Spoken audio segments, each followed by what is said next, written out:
engage political leaders and other public figures on the importance of responsible public communication on matters likely to impact Kenya's international reputation.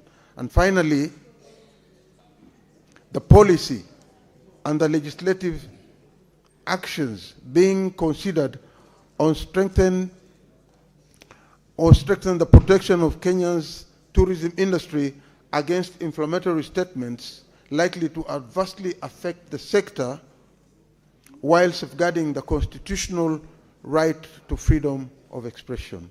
I thank you, Mr. Speaker. Now, honorable senators, before we allow comments, we need to do a voice vote on order number 8 and number 9. Clerk, kindly proceed to call those two orders. Order number 8, motion, consideration of a report of the Standing Committee on Justice, Legal Affairs and Human Rights on its consideration of a petition to the Senate by Mr. Laban Omosundi regarding the enactment of a legal framework to provide for recall of the President or a governor through a citizen initiative. Question to be put. Senator Muma, kindly take your seat.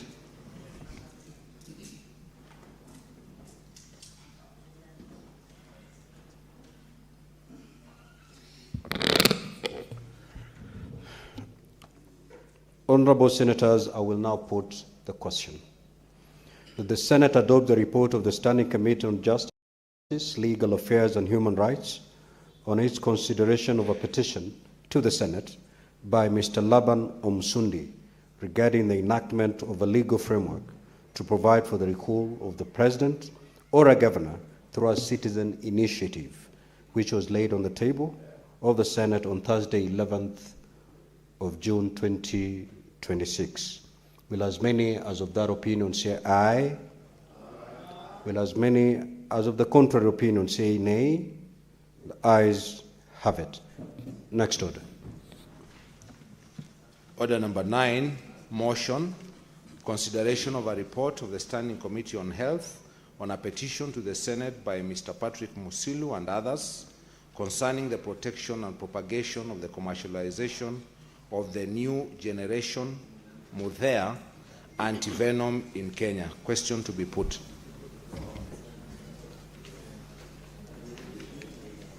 Senator Nyutu, take your seat.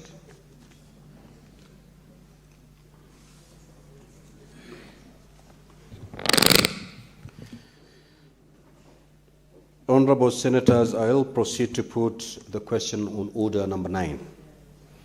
That the Senate adopt the report of the Standing Committee on Health on a petition to the Senate by Mr. Patrick Musilu and others concerning the protection and propagation of the commercialization of the new generation Mudhea antivenom in Kenya, laid on the table of the Senate on Wednesday, the 17th of June 2026.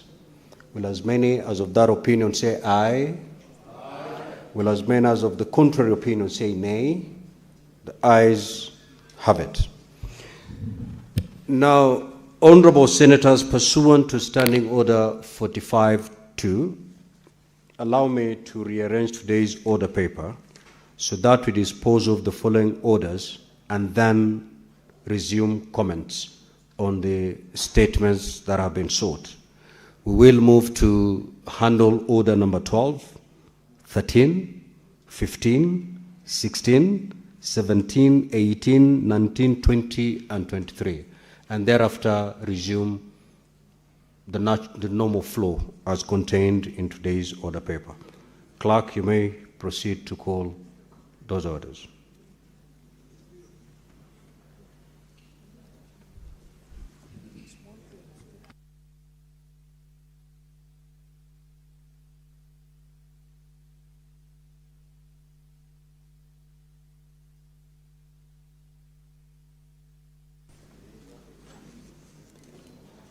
Order number 22, not 23. Order number 22.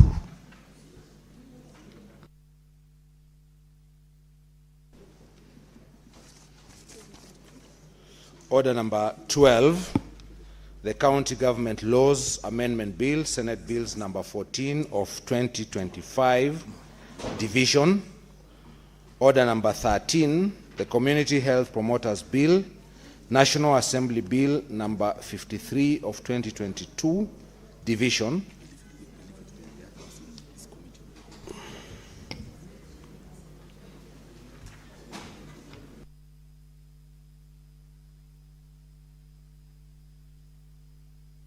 Sergeant at Arms, kindly ring the division bell for 3 minutes.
Well, the Senate is about to get into the division stage for two bills, the bills that have been read out by the clerk. This includes the County Government's Laws Amendment Bill, a bill originating from the Senate, Bill number 14 of 2025. This is a bill that is sponsored by the Honorable Senator Abdul Mohamed Haji. It is a bill that is at its second reading stage, and debate on it was concluded. Same to the Community Health Promoters Bill, a bill originating from the National Assembly, Bill number 53 of 2022, and it is a bill that is co-sponsored by the Senate Majority Leader, much as is a bill that is originating from the Senate, from the National Assembly. It is a bill that affects the functions of the county governments and therefore had to be considered at the Senate to be able to help the senators or the House that is mandated for oversighting the county governments and also working in the interest of the devolved units to be able to consider the proposed amendments to this bill, or the contents of this particular bill, and align it to the interests of the county government. So these two bills are getting into the division stage. They are bills that have been considered at the second reading stage, meaning that debate on them was concluded. What is about to follow now is a vote by the delegates or the delegation to be able to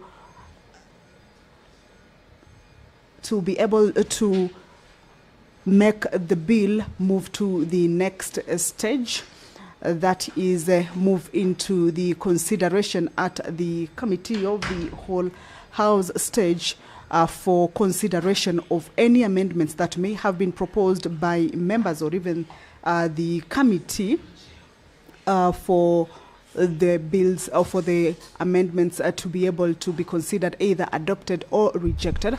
However, the vote this afternoon on the division stage is for the bill to be read a second time. So that is the question that the honorable senators shall be taking during the voting stage or the division stage for the bills to be read for the second time or a second time, and for them to be able to move into the next stage. The County Government's Laws Amendment Bill is a bill that basically seeks to provide for clarity in the publication of county legislation passed by county assemblies to mandate county governors to deliver annual state of the county addresses before respective county assemblies, to stipulate timelines for nomination and appointment of county executive committee members, among others. The bell has stopped.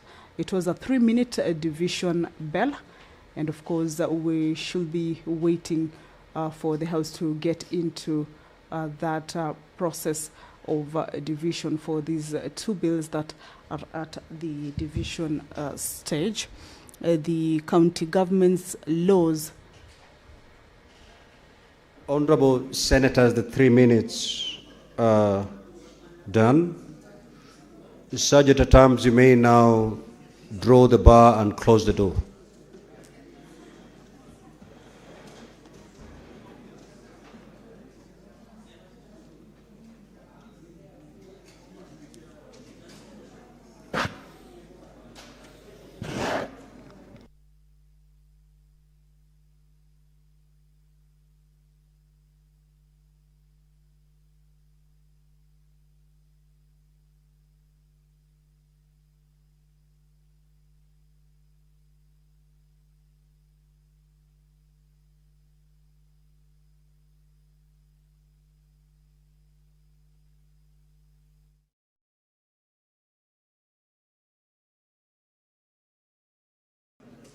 Logo of all honorable senators.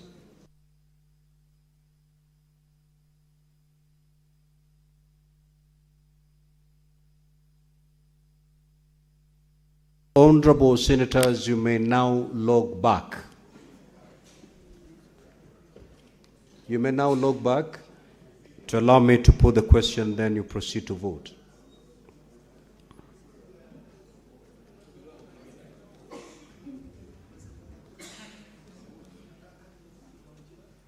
Senator Mwenda Gataya, you are logged off.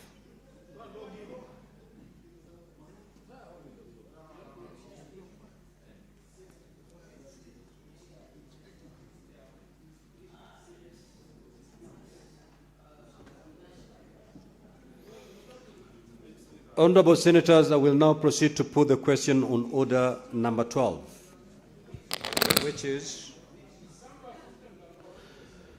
that the County Government Laws Amendment Bill, Senate Bill number 14 of 2020,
Senate Majority Leader, you may proceed to dispatch to cast your vote.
Senator Kisang, kindly take your seat.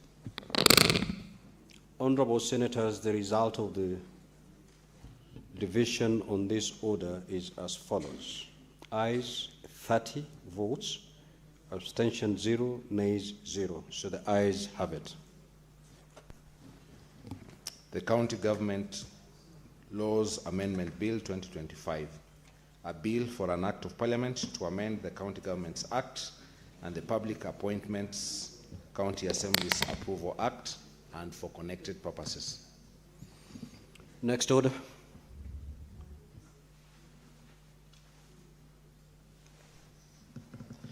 Order number 13, the Community Health Promoters Bill, National Assembly Bills number 53 of 2022, division.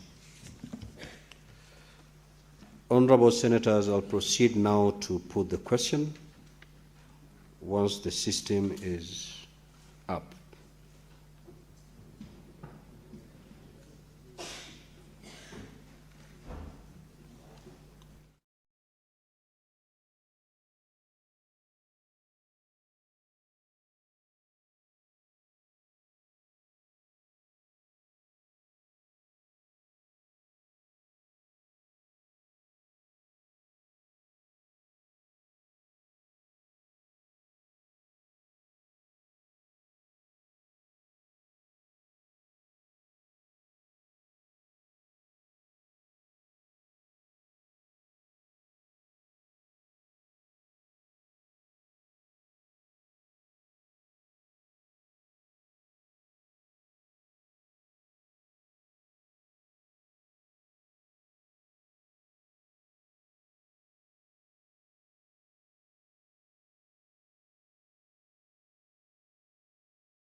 Senator Murango, Senator Nyutu, Senator Seki, and the Majority Leader. Kindly proceed to dispatch and cast your vote.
Honorable Senators, those who are standing, kindly take your seats.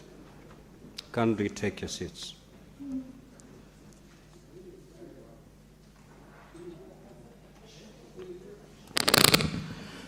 The results on the division on order number, that's order number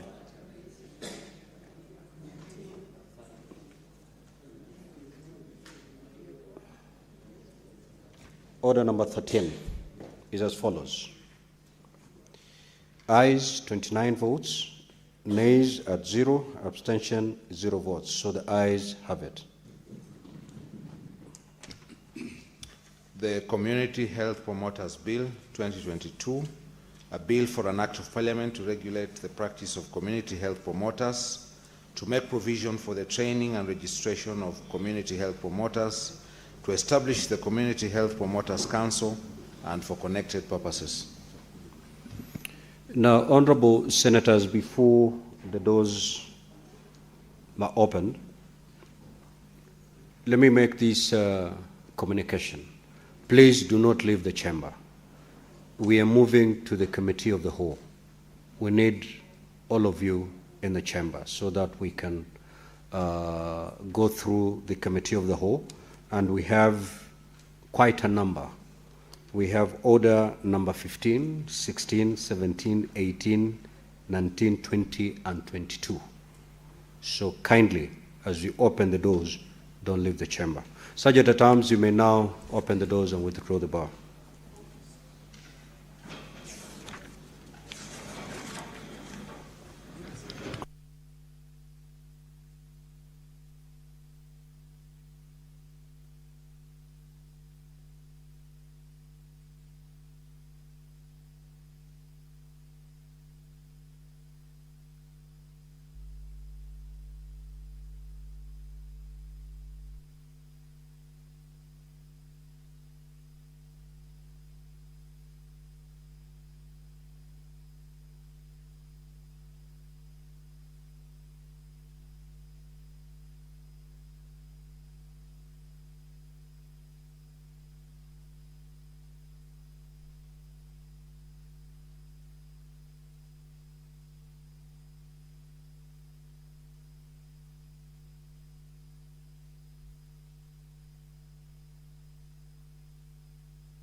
Clerk, kindly proceed to call those orders. The Order number 15, the Heritage and Museums Bill, Senate Bills number 8 of 2023, Committee of the Whole for division. Order number 16, the Statutory Instruments Amendment Bill, Senate Bills number 10 of 2024, Committee of the Whole for division. Order number 17, the Environment Laws Amendment Bill, Senate Bills number 23 of 2024, Committee of the Whole for division. Order number 18, the Sports Amendment Bill number 2, Senate Bills number 45 of 2024, Committee of the Whole, division. Order number 19, the Public Audit Amendment Bill, National Assembly Bills number 4 of 2024, Committee of the Whole for division. Order number 20, the County Hall of Fame Bill, Senate Bills number 18 of 2023, Committee of the Whole for division. And order number 22, the County Oversight and Accountability Bill, Senate Bills number 3 of 2024, Committee of the Whole for division.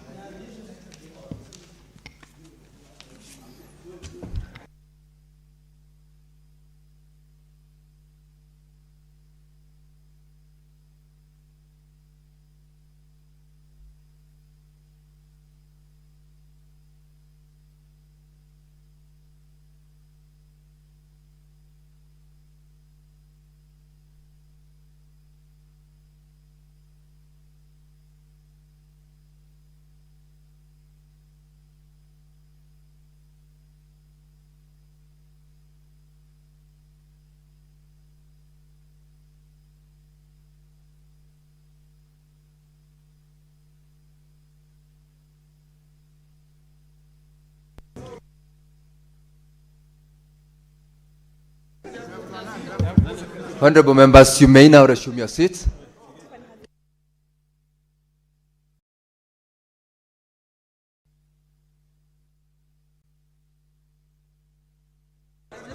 Honorable members, order, honorable senators. You may resume your seats. We are getting into the Committee of the Whole. Senator Medhu, Senator Medhu, Senator Murungi, Senator Mofaya, take your seats. Take your seats, honorable senators. Honorable senators, I would like to remind you the request made that you do not leave the chamber because we will need you also after this Committee of the Whole for purposes of division.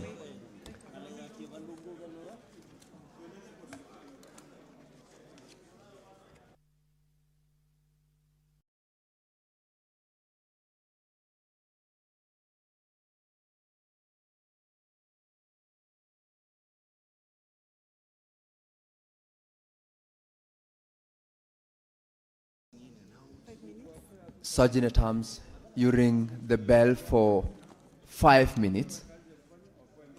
Ring the quorum bell for 5 minutes.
Senator Eddy,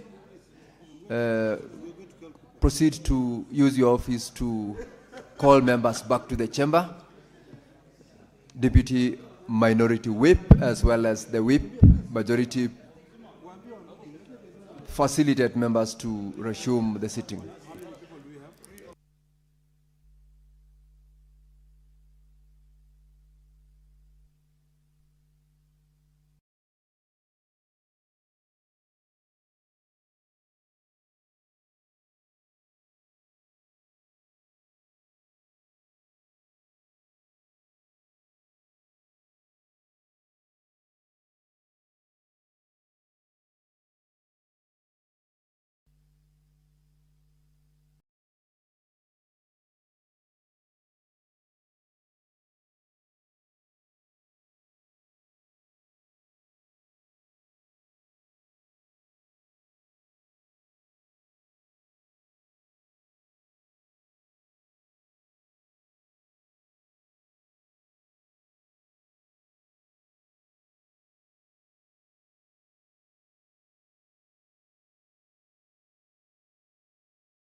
Clerk, Sergeant at Arms, continue ringing the quorum bell for a further 5 minutes.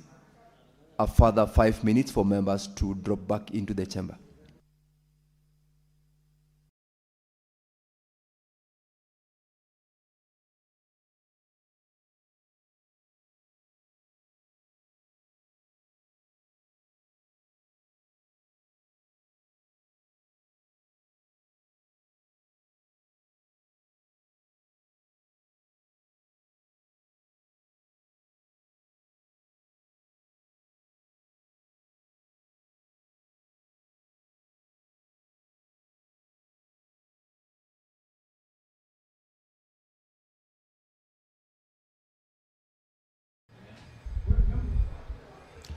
Well, the senators are about to get into division stage on a number of bills.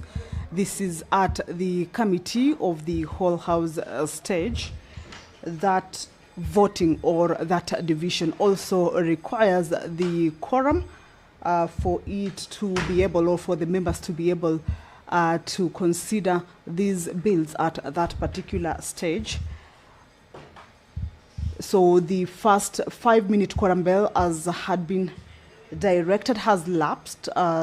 The chair of the whole house committee has also again indicated or called for a further 5-minute quorum bell. Of course, this is to be able to ensure that all the members who are in the chamber make their way into the house to enable the house attain that needed quorum for the division stage.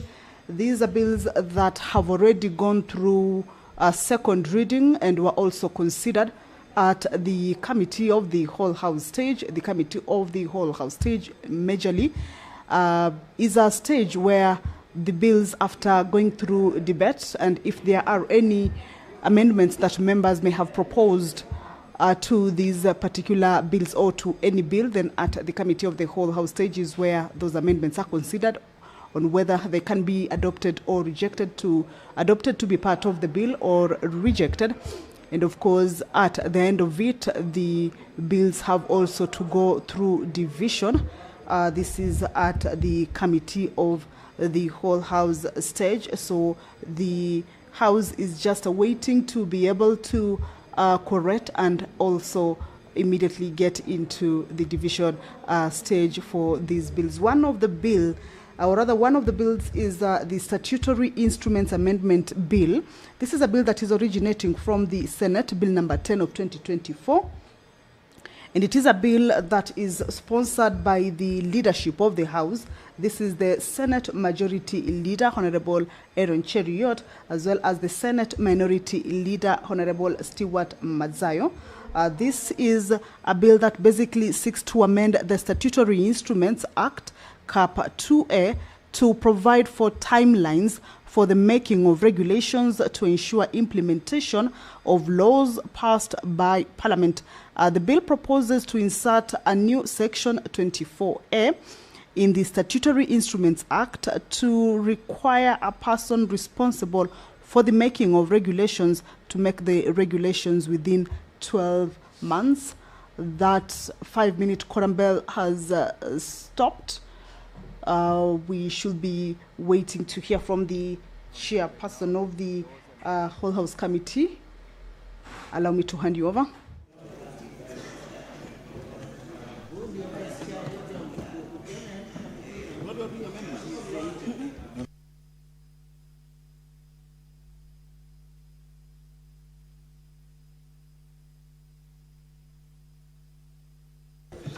So,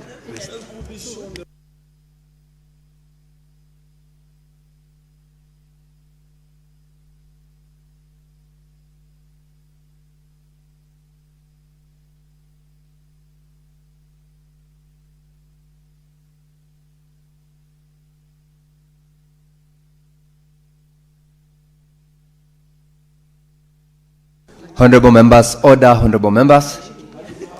We are going straight to start with the Heritage and Museums Bill, Senate Bills number 8 of 2023.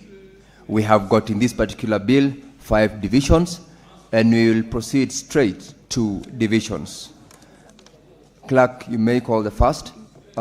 This is a clause for deletion.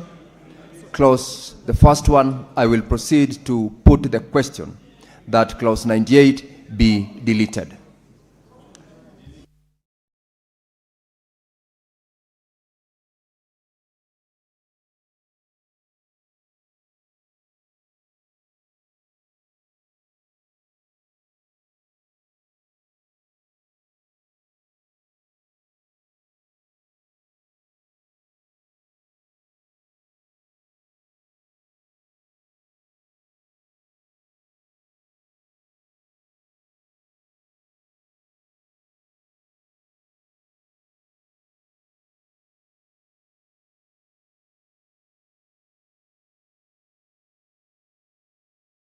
Log in for purposes of voting. You are logged out. Honorable Senators, proceed to log in. Senator Abdul, what's the matter?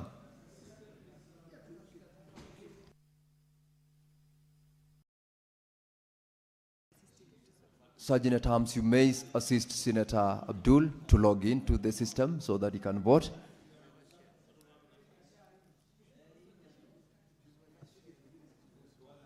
Senator Faki.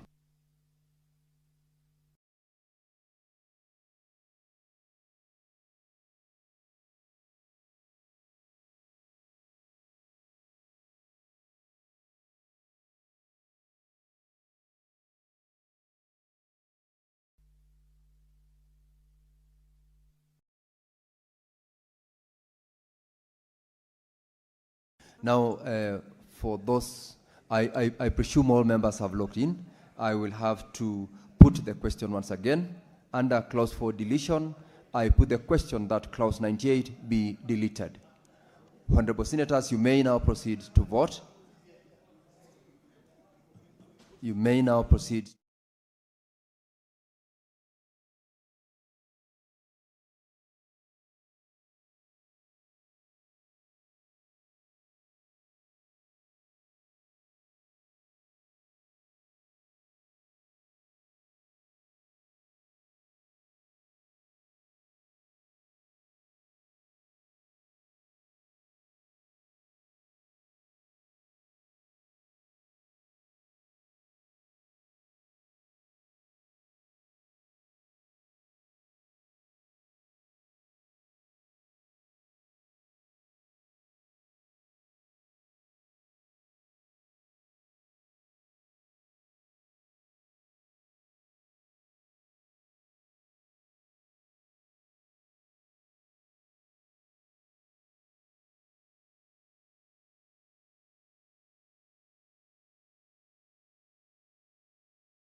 Senator Kamau.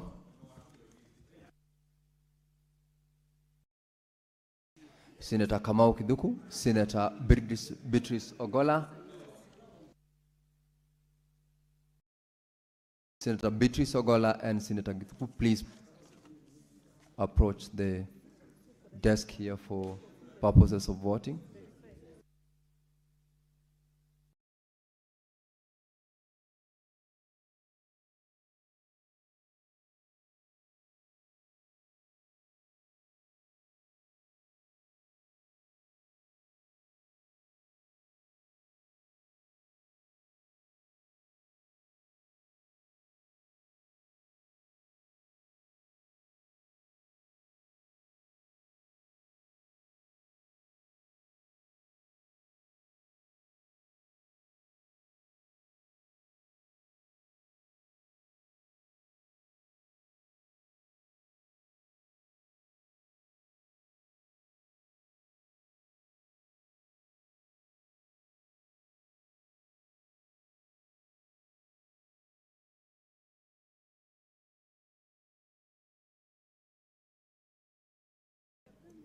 Senator Manzo, you also need to approach the desk here for support.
Honorable Senators, we will proceed to the next clause, but before I do that, I would like to request Senator Medu, Senator Kinyua, and Senator Karungu Dhangwa, Senator Eddy, the leader of majority, Senator Ledama. Let's take our seats. Let us be attentive. We have got quite a number of divisions, and the more time we waste, the longer we will take here. I'd like to have members be attentive so that we take the shortest time possible and conclude on the business. I will proceed to put the question that new clause 99A be now read a second time.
We will proceed to the next, Honorable Senators, and I would like you to note the time we have taken when you are attentive to deal with that particular one. Let's also continue maintaining that. I proceed to put the question that Clause 31, Clause 41, Clause 43, and Clause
Honorable members, we now go to the next, and I will proceed to put the question that clauses 3, 4, 5, 6, 7, 8, 9, 10, 11, 12, 13.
Senator Okoiti, please approach the chair.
Honorable members, before we do the next division, I'll have to announce the results of the division under the Heritage and Museums Bill, Senate Bills number 8 of 2023.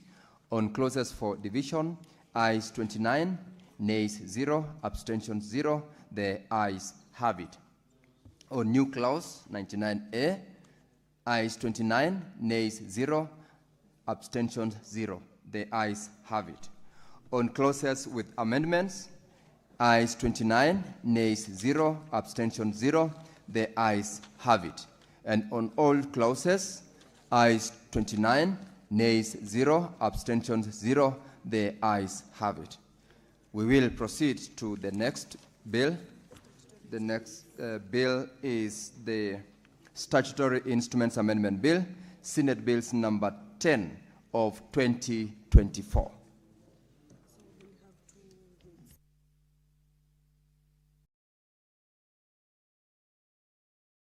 Honorable Senators, in this particular bill, we only have got two clauses and two divisions, sorry. And I will proceed to put the question that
Senator John Medhu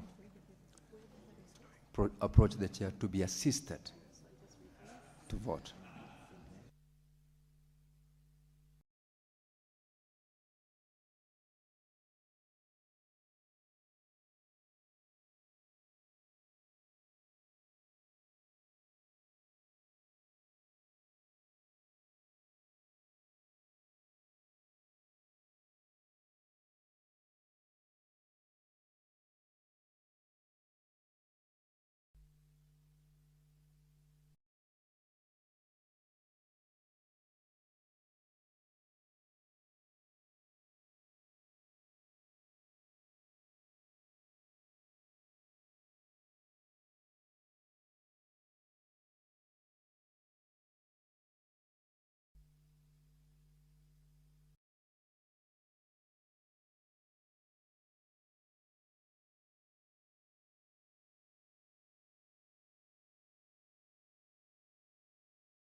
We will proceed to the next division, that is on all clauses, and I will put the question that clause 2 as amended, the title, and clause 1 be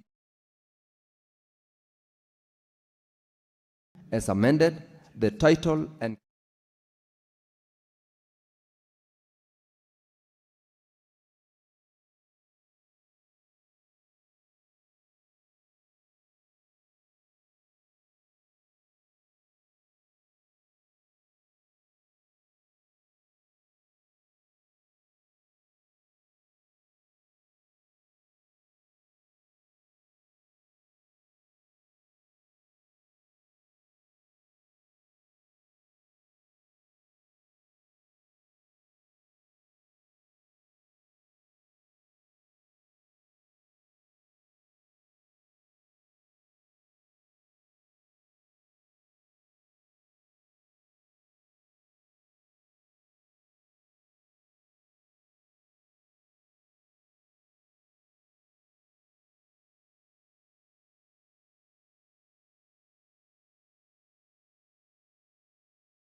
Senator Eddie Gisheru, Senator Samson Cherargei,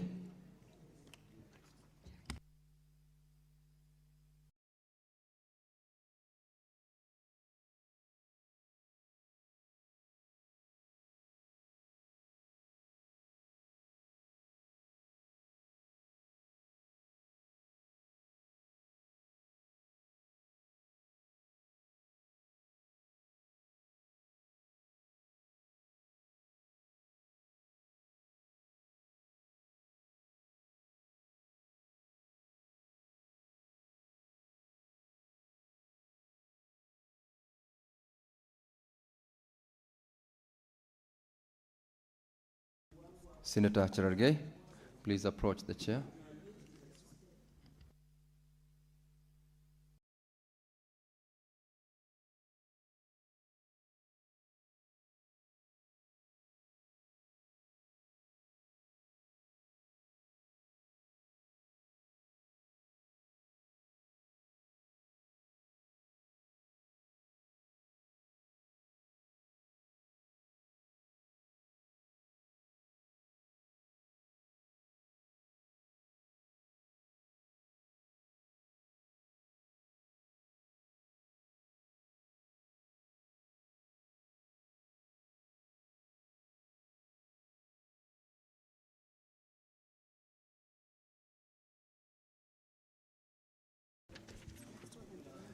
We will go to the next division on the Environmental Laws Amendment Bill, Senate Bills number 23 of 2024.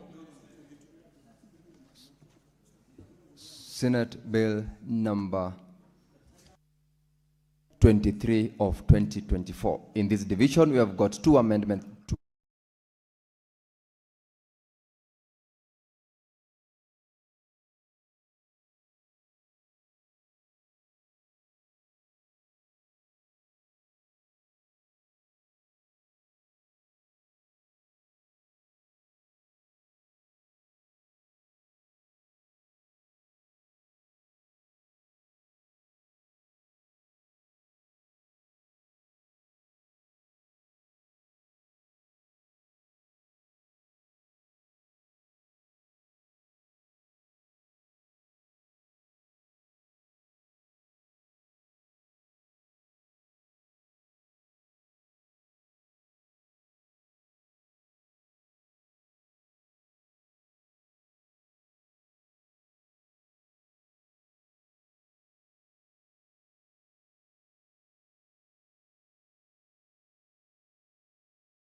Honorable Senators, we'll proceed to the next. I put the question that Clause 2, Clause 3 as amended, Clause 4, Clause 5, Clause 6, Clause 7, and Clause 8, the title as amended, and Clause 1 be part of the bill. Honorable Senators, please proceed to vote.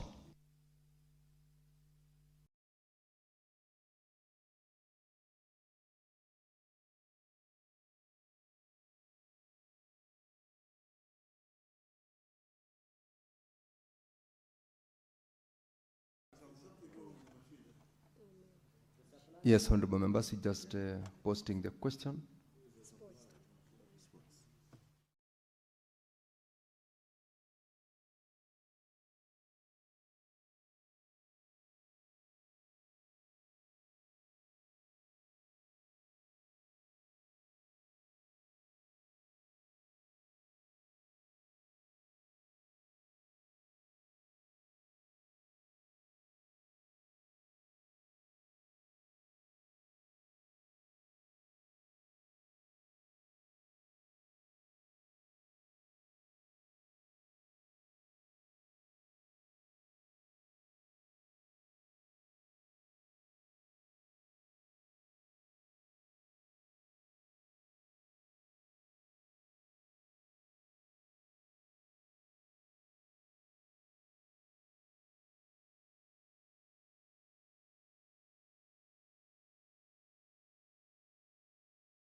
Honorable Senators, these are the results of the division on the Statutory Instruments Amendment Bill, Senate Bills number 10 of 2024.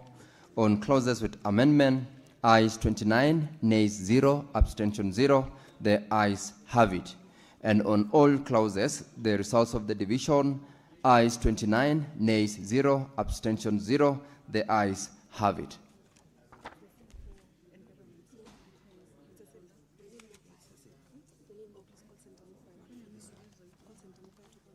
Senator Mofire,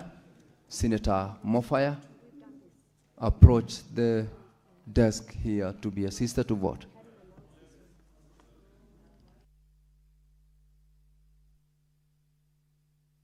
Senator Mofire.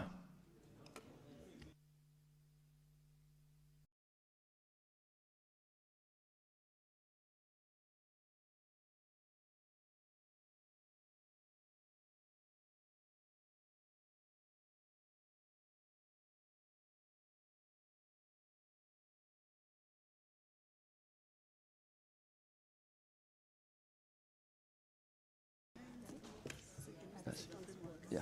Honorable Senators, these are the results of the division of the Environmental Law Amendment Bill, Senate Bills number 23 of 2024. On clauses with amendments, ayes 29, nays 0, abstention 0. The ayes have it.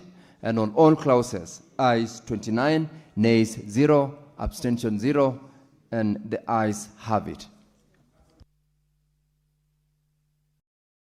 Next bill, Honorable Senators, we are dealing with is the Sports Amendment Bill, number 2, Bill 2024.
We will proceed to the next vote on all clauses.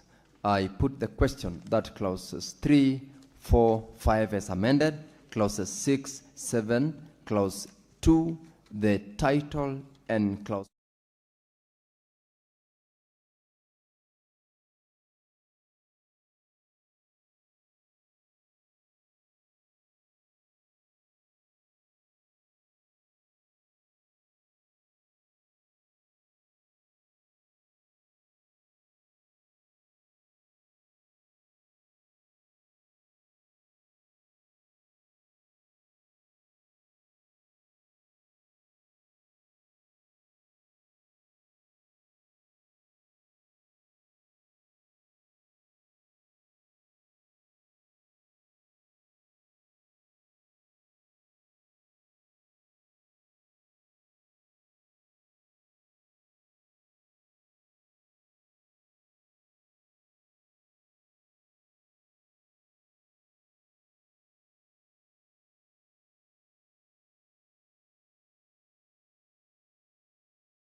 Honorable Senators, these are the results of division on the Sports Amendment number 2, Bill 2024, Senate Bills number 45 of 2024. On clauses with amendments, the ayes 28, nays 0, abstention 0, the ayes have it. And on all clauses, ayes 28, nays 0, abstention 0, the ayes have it.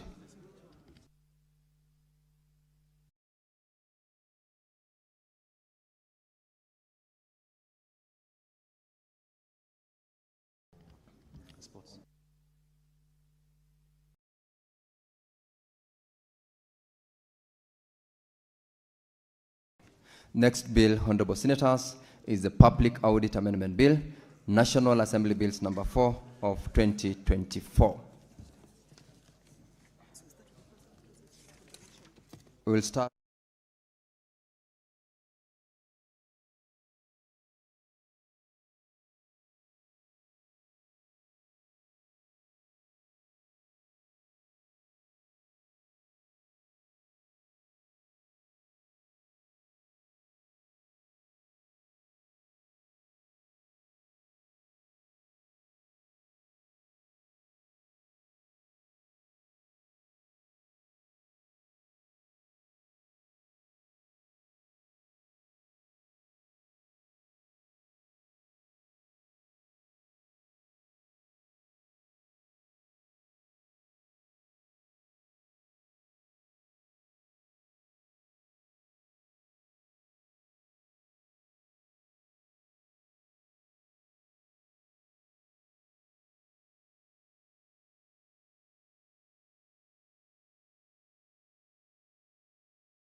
Senator Kamau Githuku, proceed to the chair.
Honorable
Clause 4, Clause 5, Clause 6, Clause 8, Clause 9, Clause 10, Clause 11, Clause 12 as amended, Clause 13 as amended, Clause 14, Clause 15, Clause 16, Clause 17, Clause 18, Clause 19, Clause 20, Clause 21 as amended, Clause 22 as amended, Clause 23 as amended, Clause 24 as amended, Clause 25, Clause 26, Clause 27, Clause 28, Clause 29, Clause 30, Clause 31 as amended.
Senator Haji, please approach the chair.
We shall be done in a few minutes.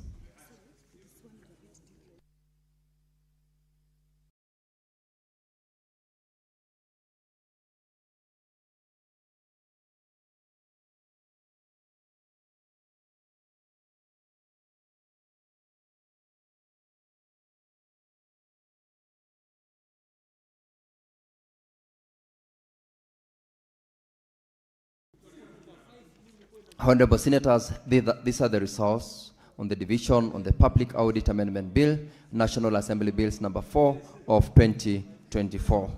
On clause for deletion, ayes 28, nays 0, abstention 0. The ayes have it. On new clause, ayes 29, nays 0, abstention 0. The ayes have it. On clauses with amendments, ayes 29, nays 0, abstention 0. The ayes have it. And finally, on all clauses, ayes 29, nays 0, abstention 0. The ayes have it.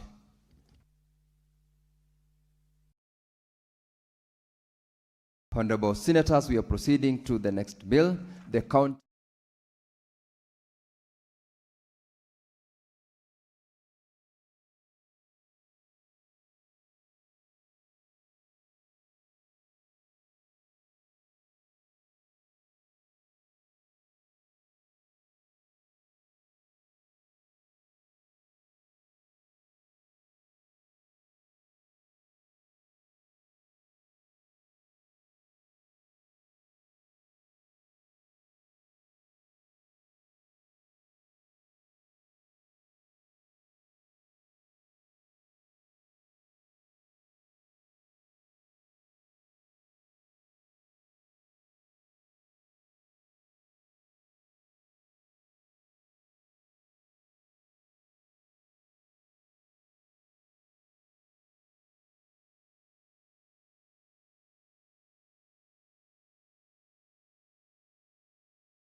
Honorable members, these are the results on the division on the County Hall of Fame Bill, Senate Bills number 18 of 2023. On all clauses, ayes 29, nays 0, abstention 0. The ayes have it.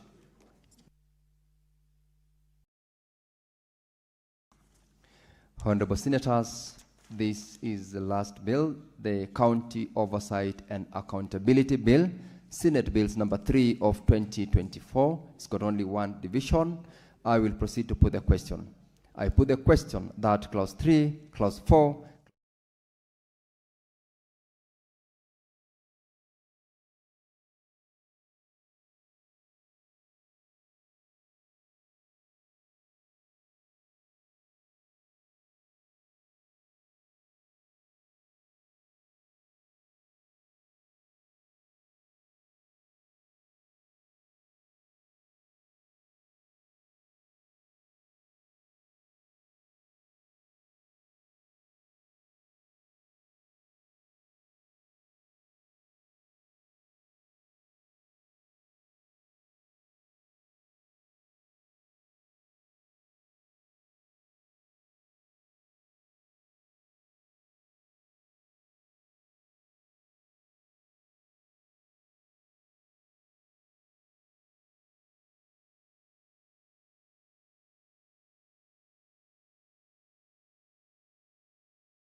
Honorable Senators, these are the results on the division on the County Oversight and Accountability Bill 2024 on all clauses.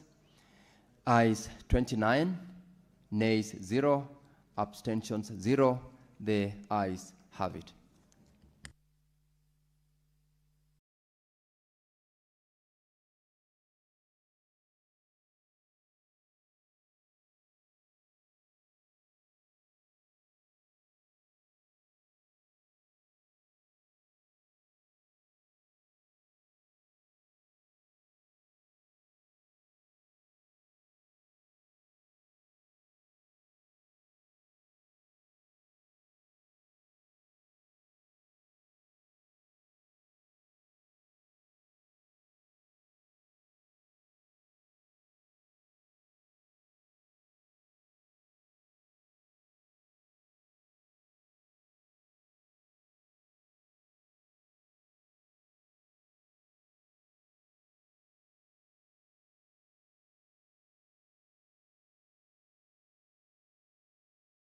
Honorable members, we are now proceeding to do reporting on the divisions which you have just done, and we will start to report on the progress on the Heritage and Museum Bill, Senate Bills number 8 of 2023.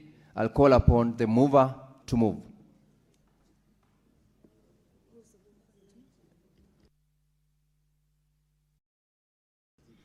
The leader of majority, please move. Honorable Chairperson, I beg to move that the committee do report to the Senate its consideration of the Heritage and Museums Bill and its approval thereof with amendments. I now proceed to put the question that the committee do report to the Senate its consideration of the Heritage and Museums Bill, Senate Bills number 8 of 2023, and its approval thereof with amendments. And will as many as of that opinion say aye? Will as many as of a contrary opinion say nay? The ayes have it. Next is reporting on the Statutory Instruments Amendment Bill, Senate Bills number 10 of 2024. Majority Leader.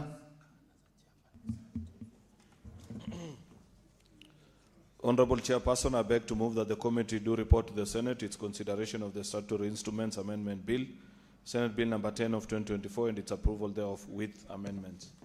I now put the question that the committee do report to the Senate its consideration of the Statutory Instruments Amendment Bill, Senate Bills number 10 of 2024, and its approval thereof with amendments. Honorable Senators, will as many as of that opinion say aye? Aye. Will as many as of a contrary opinion say nay? The ayes have it. We will proceed to the next reporting on the Environment Law Amendment Bill, Senate Bills number 23 of 2024. Mover. Senator Haji, proceed. Give Senator Haji the microphone.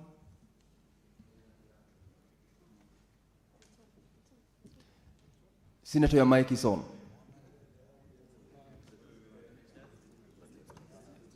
Proceed to the it's now on. Proceed. Yes, thank you, Chair. Honorable Chairperson, I beg to move that the committee do report to the Senate its consideration of the Environment Laws Amendment Bill, Senate Bills number 23 of 2024, and its approval thereof with amendments. And now I proceed to put the question that the committee do report to the Senate its consideration of the Environment Laws Amendment Bill, Senate Bills number 23 of 2024, and its approval thereof with amendments. Honorable members, will as many as of that opinion say aye? Aye. Will as many as of a contrary opinion say nay? The ayes have it. We will proceed to the next reporting on the Sports Amendment number 2 Bill, Senate Bills number 45 of 2025. And I'll call upon the mover to move. Honorable Chairperson, I beg to move that the committee do report to the Senate its consideration of the Sports Amendment Bill, Senate Bill number 45 of 2024, and its approval thereof with amendments. And I proceed to put the question that the committee do report to the Senate its consideration of the Sports Amendment number 2 Bill, Senate Bills number 45 of 2024, and its approval thereof with amendments. Honorable members, will as many as of that opinion say aye? Will as many as of a contrary opinion say nay? The ayes have it. We will proceed to report on the progress on the Public Audit Amendment Bill, National Assembly Bills number 4 of 2024, and I call upon the chairperson to move. The mover, please, Leader of Majority, proceed to move. Honorable Chairperson, I beg to move that the committee do report to the Senate its consideration of the Public Audit Amendment Bill, National Assembly Bill number 4 of 2024, and its approval thereof with amendments. I now put the question that the committee do report to the Senate its consideration of the Public Audit Amendment Bill, National Assembly Bills number 4 of 2024, and its approval thereof with amendments. Honorable members, will as many as of that opinion say aye? Will as many as of a contrary opinion say nay? The ayes have it. Next is the reporting on the County Hall of Fame Bill, Senate Bills number 18 of 2023, and I'll call upon the mover to move.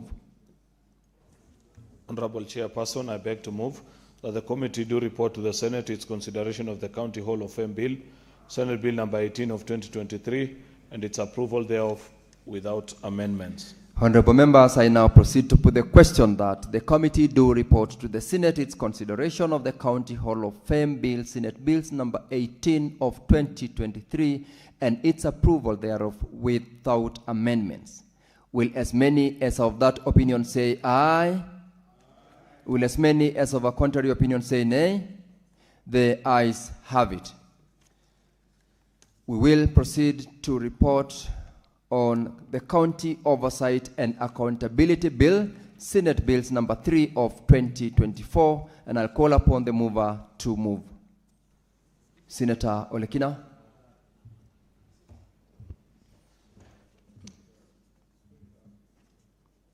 Honorable Chairperson, I beg to move that the committee do report to the Senate its consideration of the County Oversight and Accountability Bill, Senate Bill number 3 of 2024, and its approval thereof without amendments. Honorable members, I now put the question that the committee do report to the Senate its consideration of the County Oversight and Accountability Bill, Senate Bills number 3 of 2024, and its approval thereof without amendments. Honorable members, will as many as of that opinion say aye? Will as many as of a contrary opinion say nay? The ayes have it. Honorable Senators, Mr. Speaker. This is what you have to now.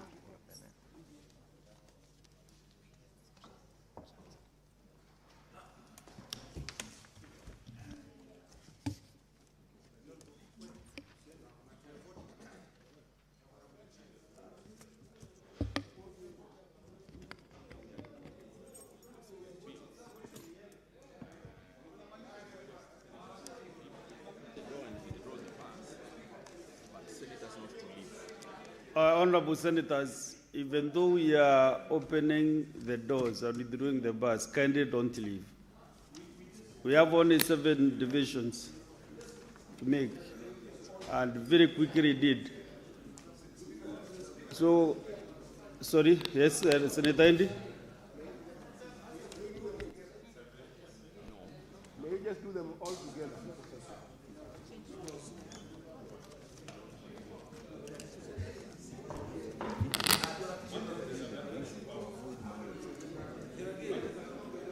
You can link the column bill for 1 minute.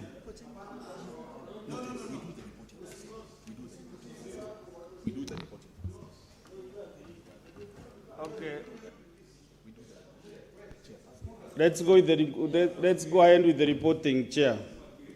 We start with the Heritage and Museums Bill, Senate Bills number 8 of 2023. Mr. Speaker, Honorable Speaker, I beg to report that the Committee of the Whole has considered the Heritage and Museums Bill, Senate Bills number 8 of 2023, and its approval thereof with amendments.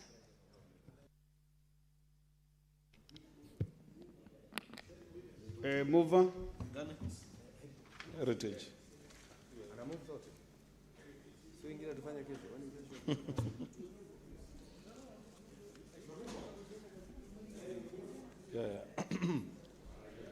Honorable Speaker, I beg to move that the House do agree with the committee in the said report. I request Senator Ledamo Lekina to second. Senator Ledamo. Honour Senators. I second. Senator Chelegei. I propose the question that the House do agree with the committee in the said report. I put the question that the House do agree with the committee in the same report. As many as of the similar opinion say aye. As those of the contrary opinion say nay. The ayes have it. Mover. Honorable Speaker, I beg to move that the Heritage and Museums Bill, Senate Bill number 8 of 2023, be now read a third time. I request Senator Ledamo to second. Senator Ledamo. Mr. Speaker, I second. Honorable Senators, I propose the question that the Heritage and Museums Bill, Senate Bills number 8 of 2023, be now read at that time. Under Senator Chelegei, you are being misread by my colleague Senator Hillary. Honorable Senators, I put the question that the Heritage and Museums Bill, Senate Bills number 8 of 2023, be now read at that time.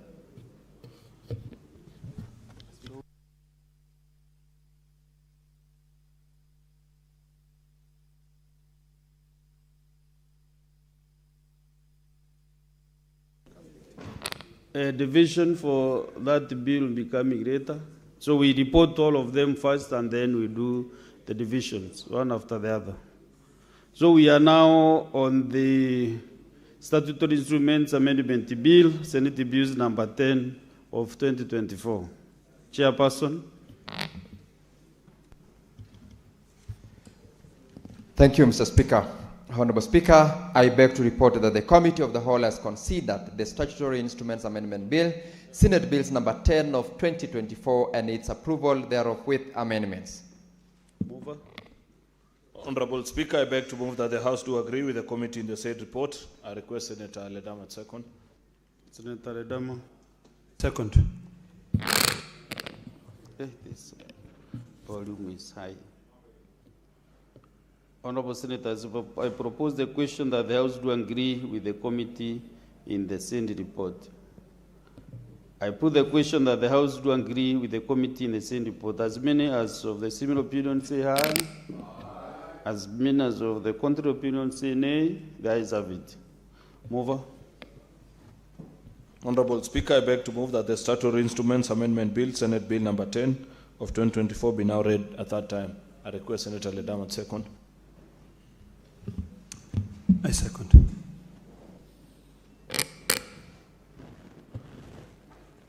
Honorable Senators, I now propose the question that the Statutory Instruments Amendment Bill, Senate Bills number 10 of 2024, be now read at that time. I put the question that the Statutory Instruments Amendment Bill, Senate Bills number 10 of 2024, be read at that time. Division later. We now go to the reporting on the Environmental Amendment Bill, Senate Bills number 23 of 2024. Chairperson. Honorable Speaker, I beg to report that the Committee of the Whole has considered the Environment Laws Amendment Bill, Senate Bills number 23 of 2024, and its approval thereof with amendments. Mover.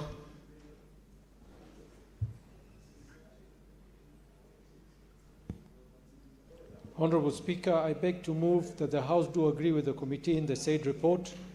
I ask Senator Methu to second. Senator Medu. You said Bed or Medu? Oh, Medu. Senator John Medu. Mr. Speaker, why are you unsure? There is a senator known by the name Bed. And there's also another senator known as Medu.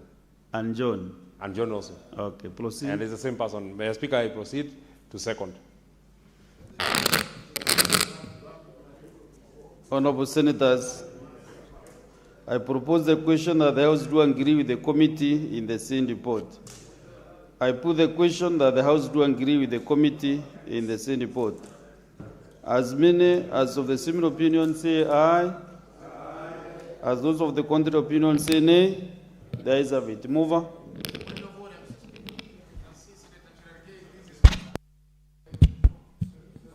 Senator Faki. Honorable Speaker, I see my colleague, Senator Cherargei, busy conversing with Senator Chute while the Speaker is on his feet making directions. Actually, I have mentioned his name 4 times this afternoon. So I give you the first question, Senator Cherargei.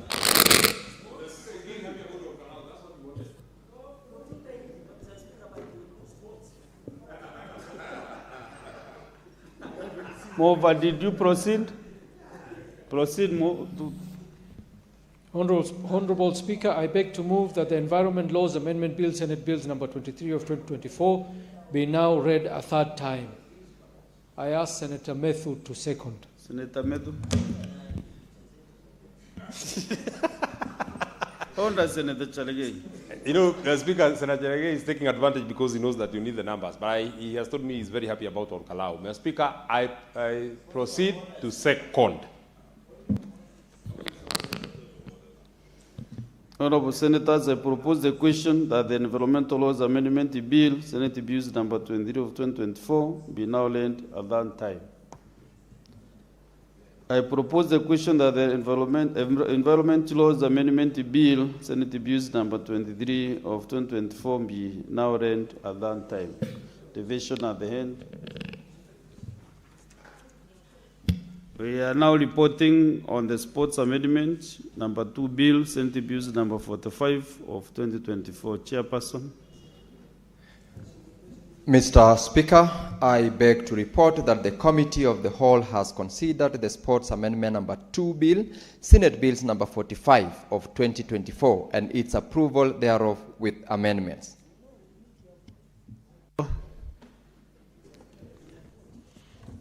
Honorable Speaker, I beg to move that the House do agree with the committee in the said report. I request Senator Ledama to second. Dama. Mr. Speaker, I second. Honorable Senators, I propose the question that the House do agree with the committee in the same report. I put the question that the House do agree with the committee in the same report. Mover. Honorable Speaker, I beg to move that the Sports Amendment Bill... Oh, sorry, I did not put the question. Oh, yeah. Let me first put the question. As many as of those, the similar opinion say aye. As those of the contrary opinion say nay. The ayes have it.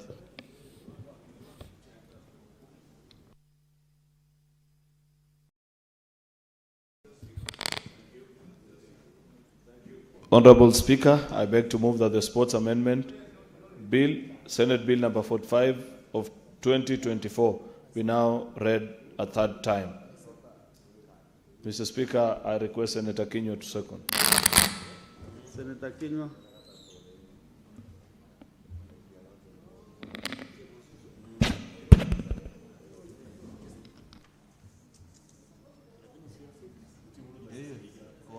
Mr. Speaker, I second.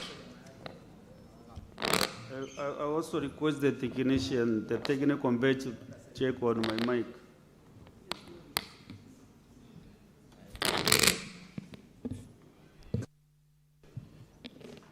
Honorable Senators, I propose the question that the Sports Amendment number 2 Bill, Senate Bills number 45 of 2024, be now read at that time. I put the question that the Sports Amendment number 2 Bill, Senate Bills number 45 of 2024, be now read at that time. Division at the end.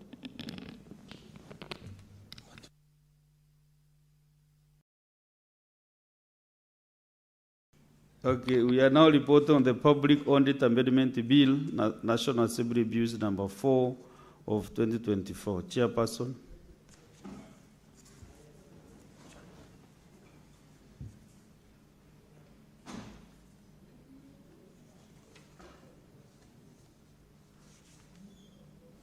Sema kinana. Kwa vipi? Safi kabisa.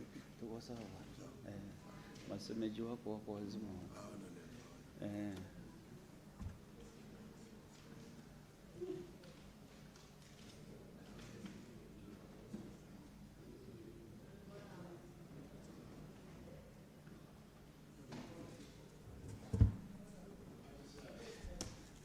Mr. Speaker, sir, I beg to report that the Committee of the Whole has considered the Public Audit Amendment Bill, National Assembly Bills number 4 of 2024, and its approval thereof with amendments. Move of the Public Audit. Honorable Speaker, I beg to move that the House do agree with the committee in the said report. I request Senator Madzayo to second. Senator Madzayo Stewart. Mr. Speaker, I second. Honorable Senators, I propose a question that the House do agree with the committee in the same report. I put the question that the House do agree with the committee in the same report. As many as of the similar opinion say aye. As those of the contrary opinion say nay. The ayes have it. Mover.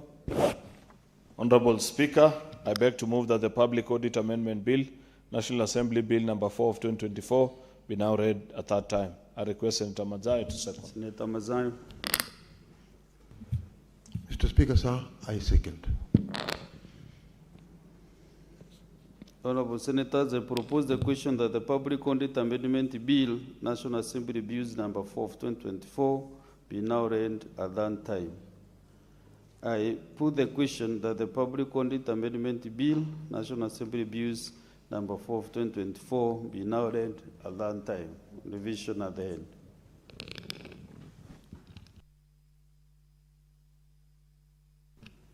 We are now reporting on the County Hall of Fame Bill, Senate Bills number 18 of 2023, Chairperson.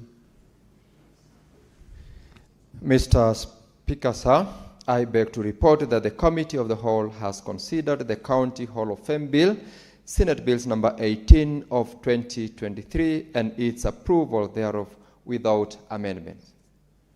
Mover. Honorable Speaker, I beg to move that the Senate do agree with the committee on the said report. I request Senator Ledama to second. Senator Ledama Orekina. Mr. Speaker, I second. Therefore, I propose the question that the Senate do agree with the committee in the same report. I put the question that the Senate do agree with the committee in the same report. As many as of the similar opinion say aye. As those of the contrary opinion say nay. The ayes have it. Mover.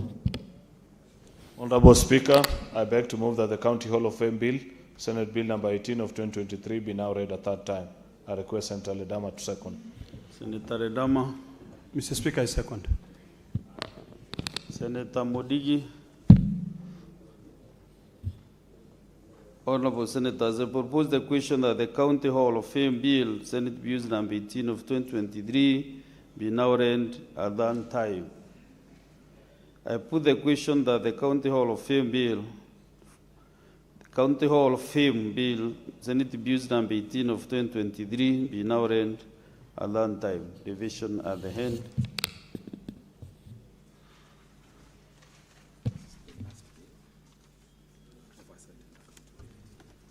So we are reporting on the last bill. You know, I want to give you hope that we are doing the divisions in the next 1 minute. County Oversight and Accountability Bill, Senate Bills number 3 of 2024. Chairperson.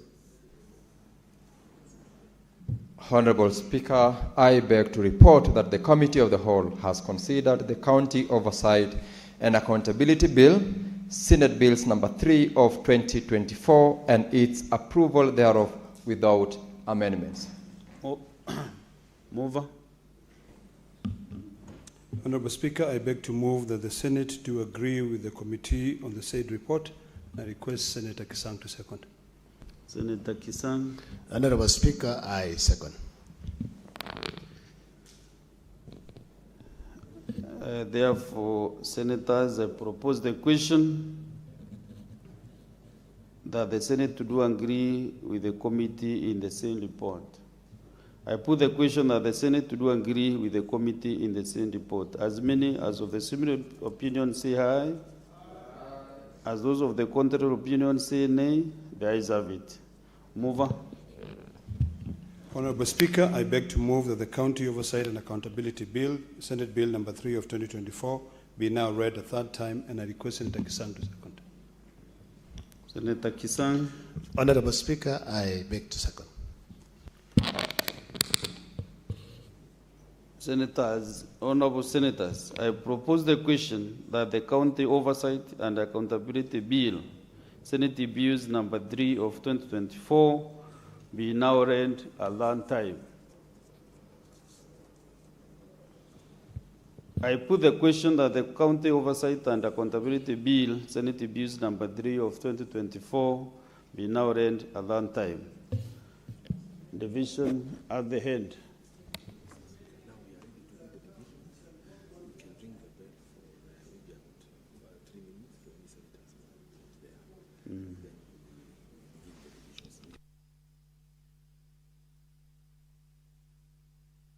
Honorable Senators, we are going to the divisions, the 7 divisions.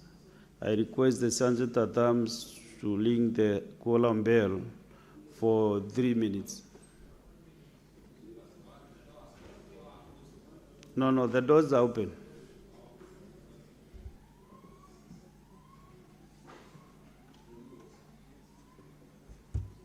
But to encourage senators, kindly don't leave the chamber.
Sergeant at Arms, you may stop the ringing of the bell and also draw the bars and close the doors.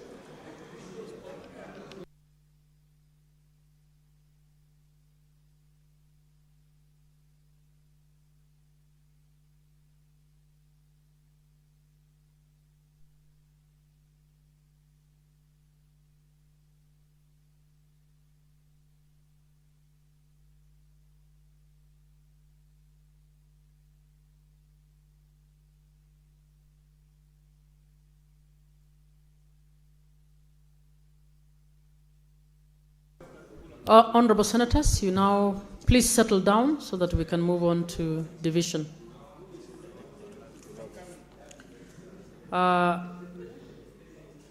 Clerk, log off all senators from the system.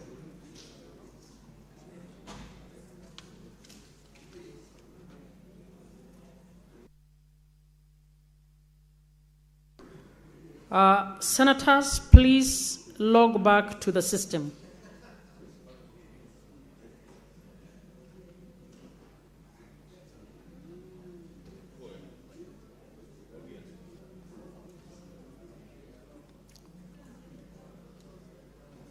Senators, you may now proceed.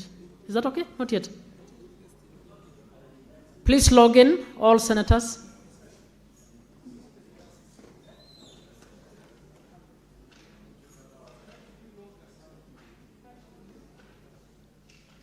Senator Haji, what's the problem?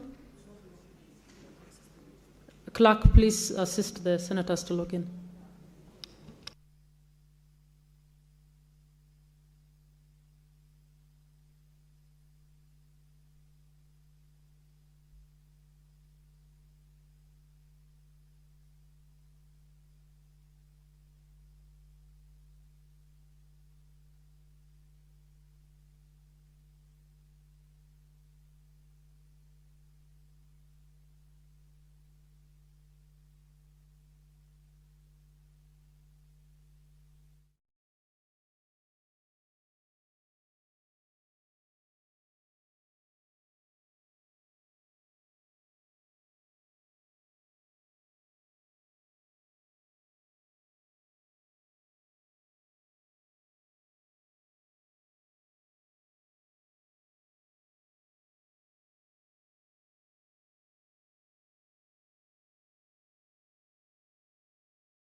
Honorable Senators, we will do all the voting and then we will announce the results.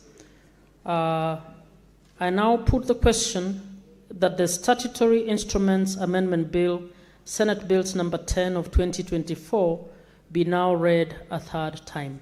You may now vote.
And I'll put the question that the Environment Laws Amendment Bill, Senate Bills number 23 of 2024 be now read a third time.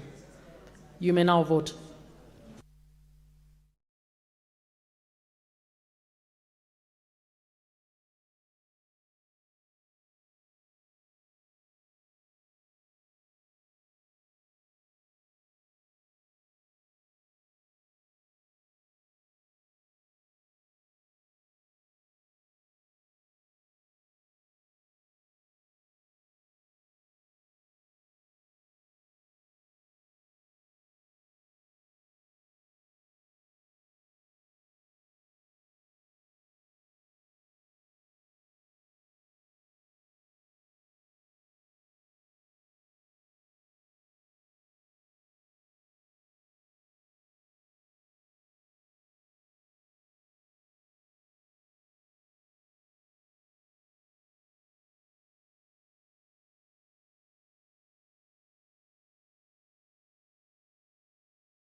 House.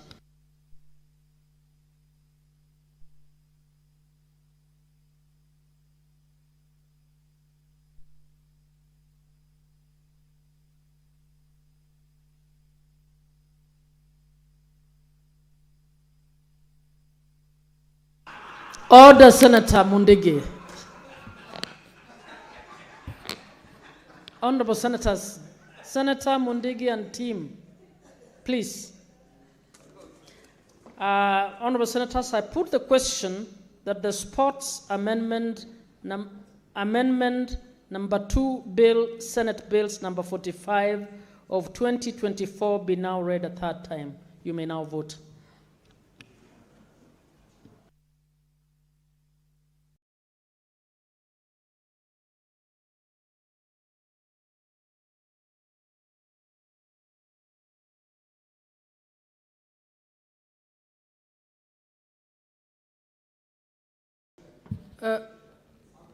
Clerks, what's happening?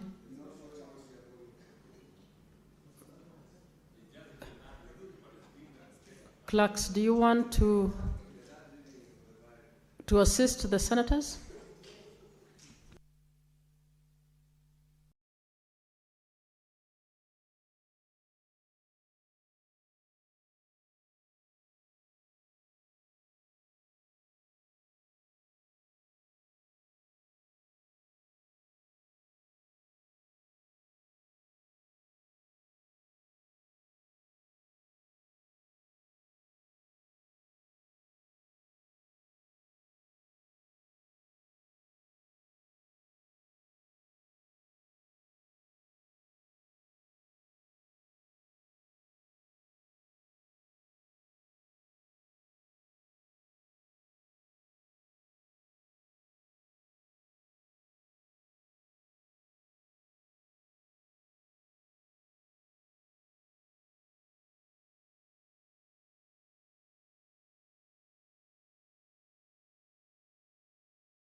(2024) be now read a third time. You may vote.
Honorable Senators, we are moving to the next one. I put the question that the County Hall of Fame Bill, Senate Bills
Honorable Senators, this is the last one. I propose the question that the County Oversight and Accountability Bill, Senate Bills number 3 of 2024, be now read a third time.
Senator Chute, please approach the chair.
Senator Haji, please approach the bench. Senator Abbas, please approach the desk.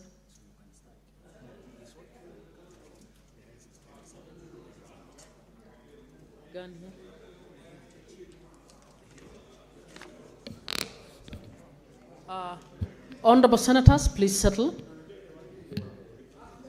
Honorable Senators, please. Senator Matthew, please sit down.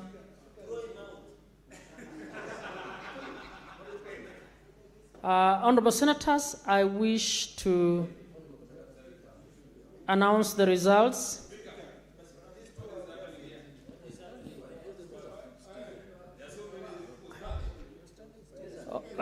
Please freeze, Senator Abbas. Senator Abbas.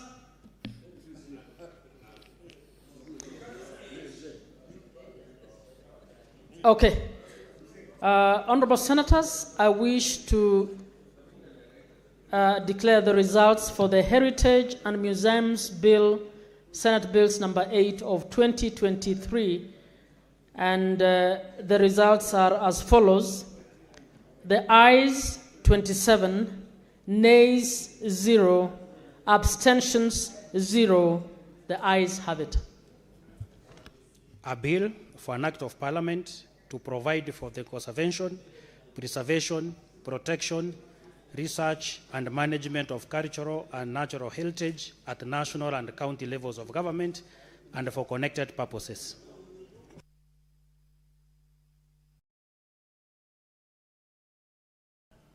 Senator Gataya Mwenda, please approach the table. Senator Abbas, please approach the table. Yes, again.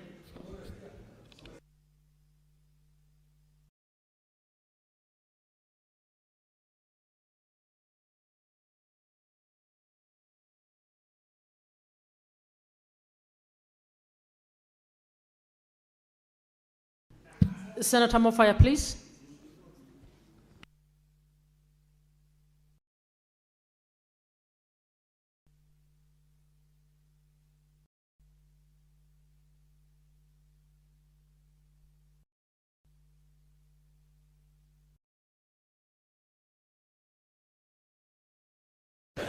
Honorable Senators, you may sit so that I can read the results for the next one. These are the results for the Statutory Instruments Amendment Bill, Senate Bills number 10 of 2024.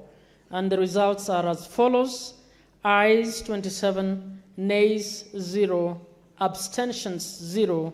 The ayes have it. A bill for an act of Parliament to amend the Statutory Instruments Act to provide for the timelines within which statutory instruments shall be made and for connected purposes.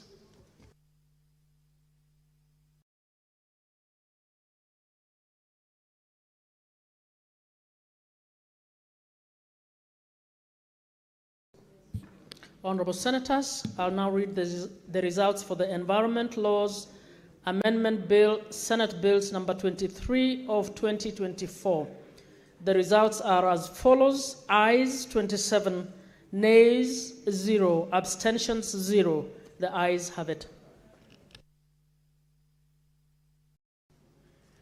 A bill for an act of parliament to amend the Forest Conservation and Management Act to make further provision for afforestation and reforestation of indigenous forests in Kenya, to promote tree planting in all counties, to amend the Climate Change Act to provide for the setting and formulation of strategies to achieve national environment targets, annual carbon requisition targets, and for connected purposes.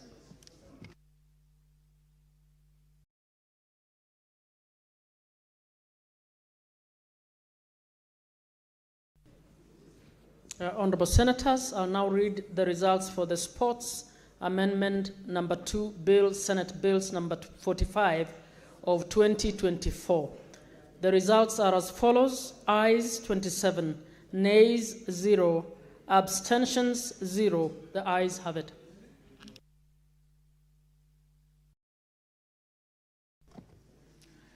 A bill for an act of parliament to amend the Sports Act to create county academies of sports, to protect the minors in sports, and for connected purposes.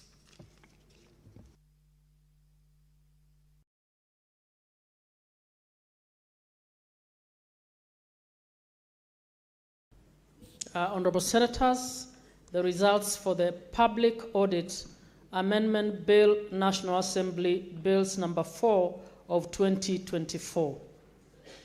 The ayes 27, the nays 0, abstentions 0. The ayes have it. A bill for an act of parliament to amend the Public Audit Act 2015 and for connected purposes.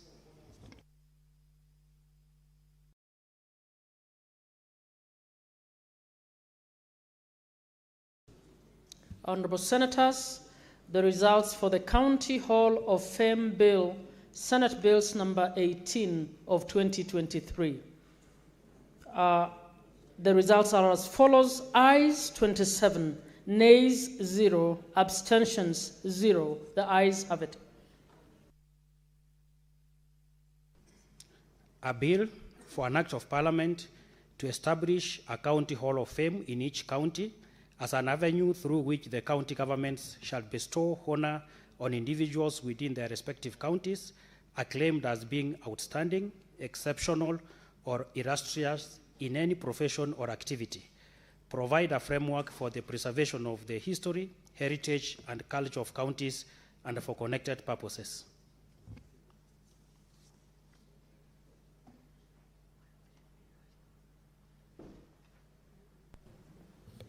Now, the County Oversight and Accountability Bill, Senate Bills number 3 of 2024. The results are as follows: ayes 27, nays 0, abstentions 0. The ayes have it. A bill for an act of parliament to give effect to Articles 96(1) and 3 of the Constitution to enhance public financial accountability by county governments and for connected purposes.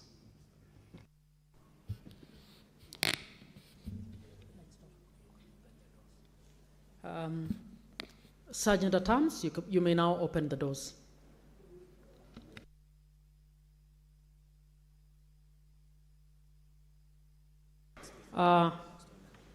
Before we go to the next order, you may now log in to comment on the statements.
Honorable Senators, allow me to reorganize the order paper to allow order number 10 before the statements.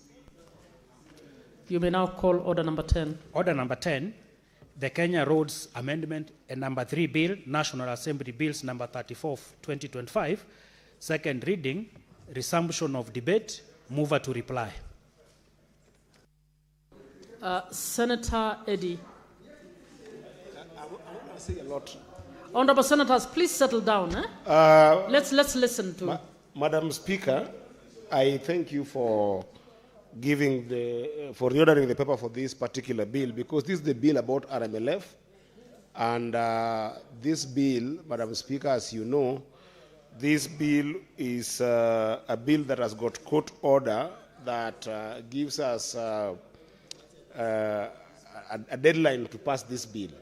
So I wanted to urge fellow senators that perhaps it would be good that tomorrow we show up in the afternoon to make sure that we pass this bill so that we can meet the deadline.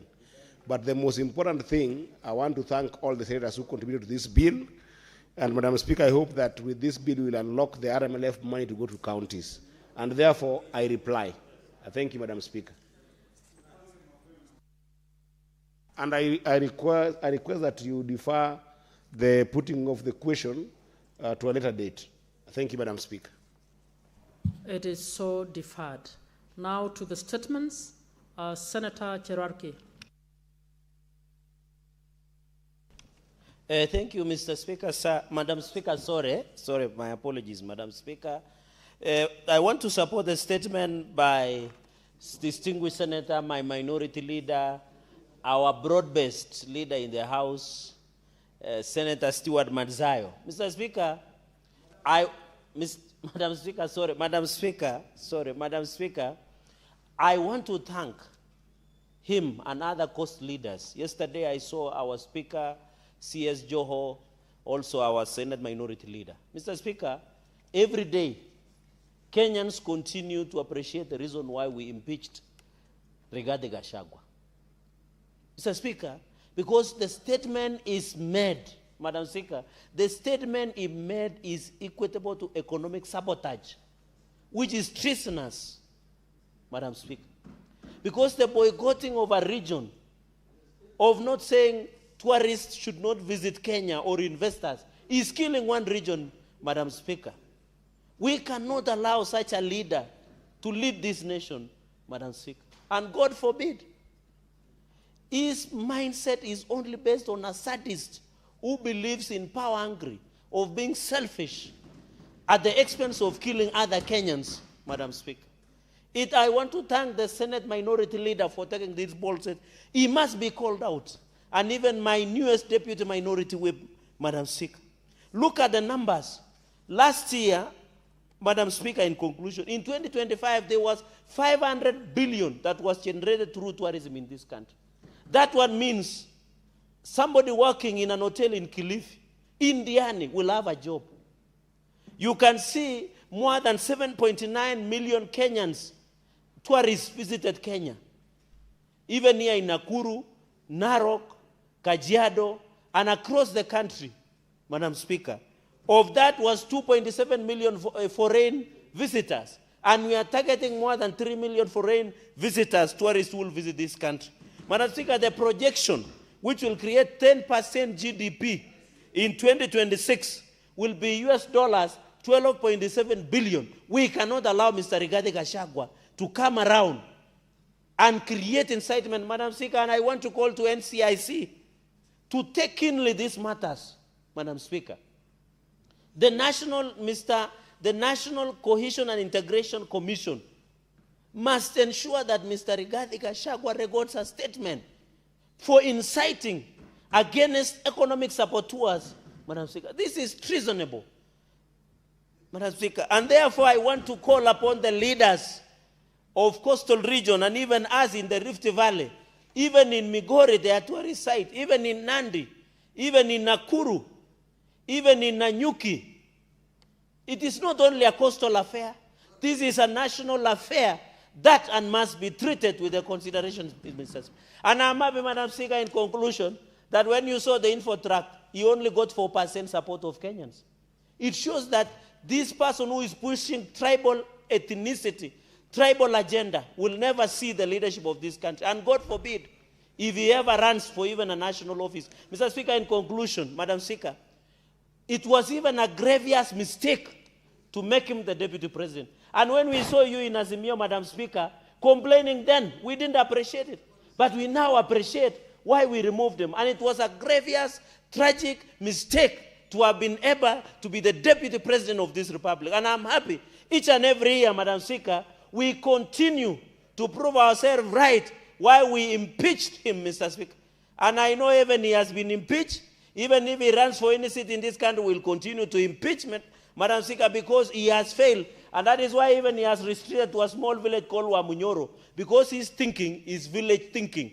He cannot think as a national leader. He cannot think as an international. Mr. Speaker, with those many remarks, I beg to support. Senator Thangwa.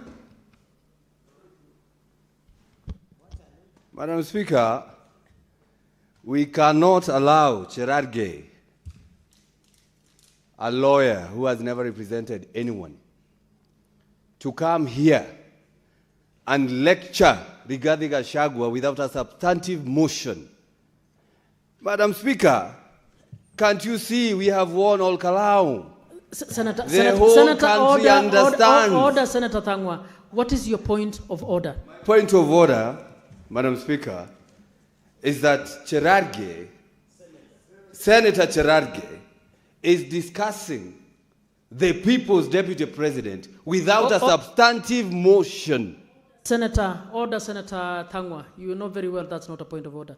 I'll allow, please sit and you'll get an opportunity to. Yeah.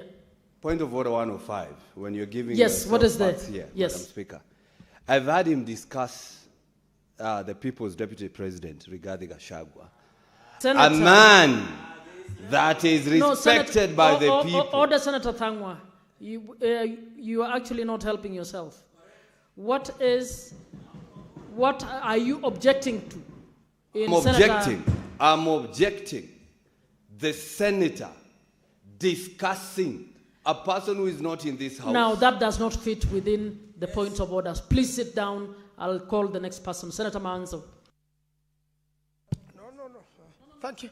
Thank you. You actually finished. He called the point of order, but you finalized what you did. So I'm sorry, it is Senator Manzo next. Thank you, Madam Speaker. I want to comment on this statement by Leader of Minority. Just before this, honorable senators, just take 2 or 3 minutes each so that other senators can also contribute.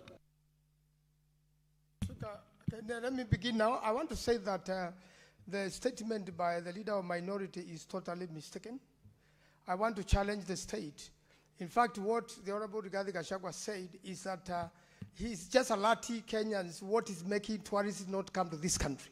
The moment you are doing killings in the country, Mr. Speaker, the moment we have goons running people out of a church, Mr. Speaker, Madam Speaker, the moment we have the DCP truck attacked on a route which is on its way to Mount Kenya, where tourists pass to go to Mount Kenya, you don't expect any tourists to visit. The moment we have people on top of Prados and with guns, and no one knows them, including the Minister for Interior, then you are threatening tourists who want to come to this country. So if you want tourists to come to the country, keep the country peaceful. The moment you are disrupting Madamano and making killings, the whole world is watching abuse of human rights, Madam Speaker. At the moment the world is watching abuse of human rights, they don't like it. The tourists are not going to come to the country, Madam Speaker, so long as there are human rights abuses in this country. That's what stops tourists from coming to this country. That's what makes the government very unpopular, and therefore, Madam Senator Speaker, Cherargei, what is your point of order? there is none. Madam Speaker, I raise understanding on the 105 on statement of fact. When he says the roads that lead to tourist site has been closed in Mount Kenya, what does he mean? Can he provide a substantiation on that? Okay, Senator Manzo. Yes, I want to substantiate. You know the road where the truck of DCP was attacked is the road which leaves Naivasha and also leaves Nakuru and goes to Mount Kenya, where this Mount Kenya Safari Club and many other tourist attractions. It's also the way to north if you are coming. And that when the truck was burned in the middle of the road, then Kenyans and any other tourists could not travel that particular day. Finalize, Senator Manzo. Yes, I want to finalize on the statement of Honorable Kavindu, whereby the Matatu circles in Machakos town have had a problem. Machakos town is a middle town from Kitui and from Makueni. Makos Sacco, which had been denied an opportunity to carry its business, its transport business, has been inconvenienced. Most of the owners come from Makueni.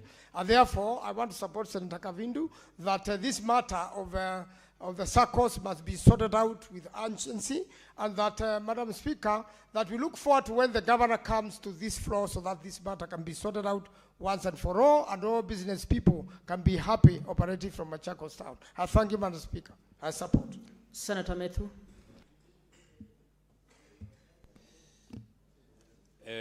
Thank you very much, Madam Speaker. Yet again, Madam Speaker, now close to 2 years since Rigathi Gachagua was impeached, we are still discussing him in this house. We had been told that he'll be forgotten in 2 years, in two weeks. Now it's been 2 years. He's yet again on the floor of this house. We keep insisting the way Senator Thengwa has actually said. Senator Methu, let me guide you. We are commenting on statements made in the House. Yeah, can I guide you to please just discuss, contribute towards the statements made in the House? I'm not the one who approved this statement, Madam Speaker. This is a statement that was approved by your office. And it has been written. That is true. Yes. And can you speak to the statement? I'm speaking the statement. This statement is speaking about Rigathi Gachagua. So we are discussing Rigathi Gachagua here. It is not me who approved this statement. It is not me who sought for this statement. It's your office that already allowed us to discuss him again. So you can't say that...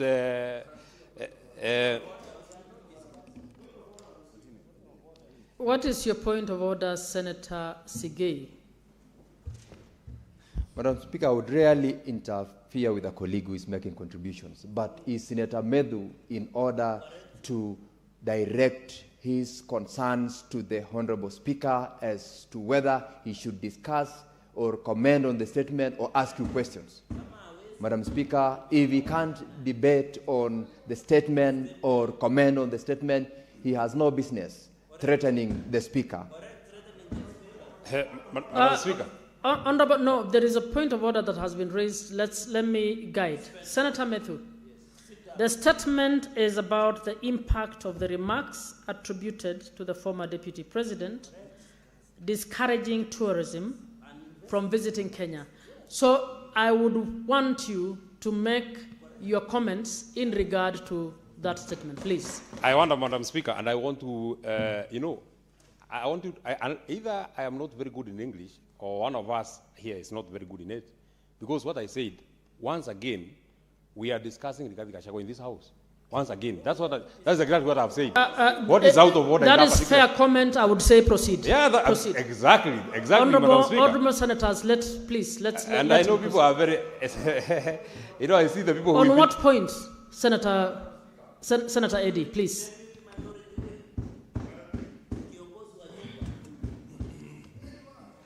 Madam Speaker, I am standing under Standing Order 101 and Standing Order 105.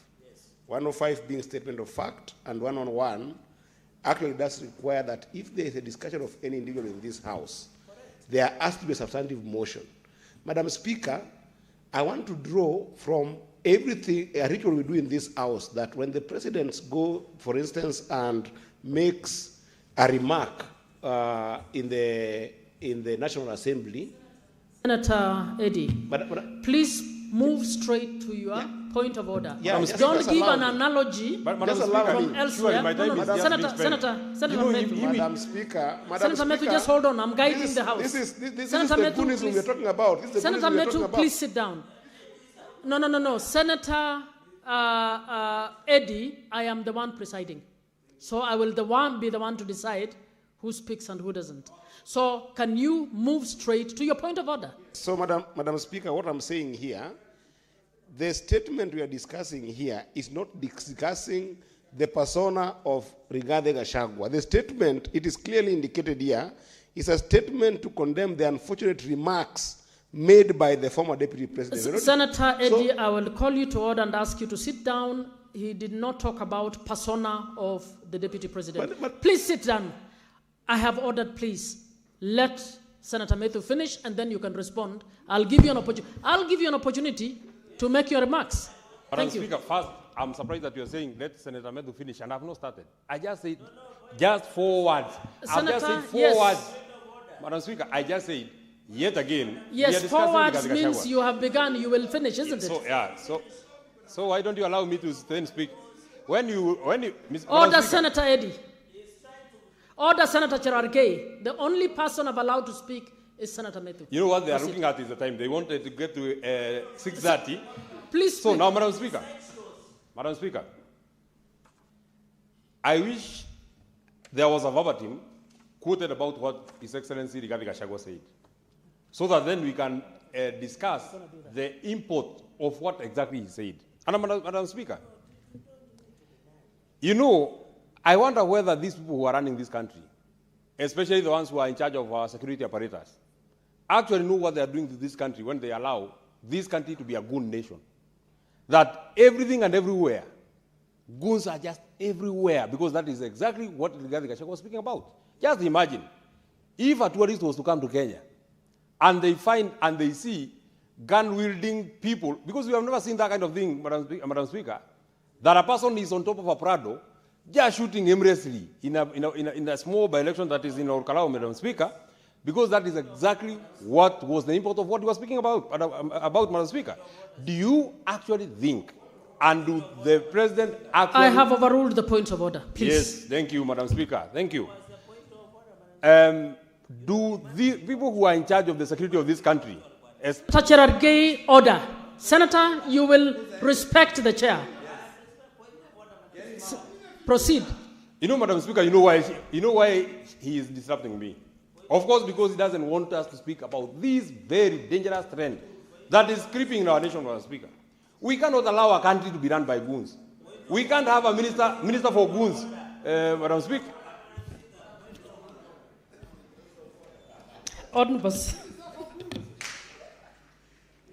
Honorable Senators, it's now...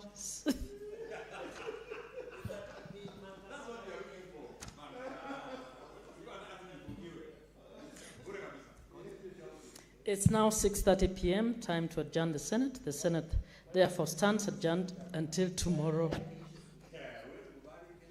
22nd July at 9:30 a.m.